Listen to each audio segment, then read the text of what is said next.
3 দিন আগে তো দেখলাম সুস্থ সবল মানুষ হাঁটে বেড়াচ্ছে, মিথ্যা কথা বলতেছিস কেন? আরে বন্ধু আর বলিস না, হঠাৎ করে অসুস্থ হয়ে গেছে 2-3 দিন আগে। 2-3 দিন ধরে হাসপাতালে ভর্তি রয়েছে, এখন নাকি বেশি অসুস্থ হয়ে গেছে, ইমার্জেন্সি ভাবে যাওয়া লাগবে। আর রাস্তায় দেখ না, রাস্তায়ও কোনো গাড়ি নেই। বন্ধু তোর বাইকটা একটু দে না, এখনই যাওয়া লাগবে।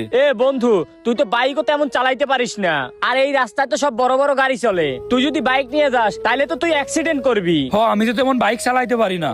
বন্ধু তাইলে এক কাজ কর, তুই আমার সাথে চল, তুই আমার হাসপাতালে নামাই দিয়াই। এই শুভ নাম, তুই নাম দ্রুত গাড়িতে উঠি। বন্ধু তুই আমার ইমার্জেন্সি ভাবে একটু হাসপাতালে নামাই দিয়াই, তারপর যে জায়গায় যাওয়ার হয় যাস। এই বেটা থাম, তুই ওরে নামাই দিলি কেন? তুই কি আমার কাছে একবার জিজ্ঞেস করছিস আমার কোনো কাজ আছে নাকি? তোর কি এখন কোনো কাজ আছে নাকি? আচ্ছা বন্ধু বেশি টাইম তো লাগবে না, 5 থেকে 10 মিনিট টাইমই লাগবে। আমার একটু নামাই দিয়ে তারপর যে কাজ আছে সেখানে যাস।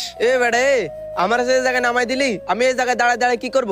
বন্ধু তুই একটু 5 মিনিট দাঁড়া না, আমারে নামাই দিয়েই ও চলে আসতেছে। এই বেটা ও দাঁড়াবে কেন?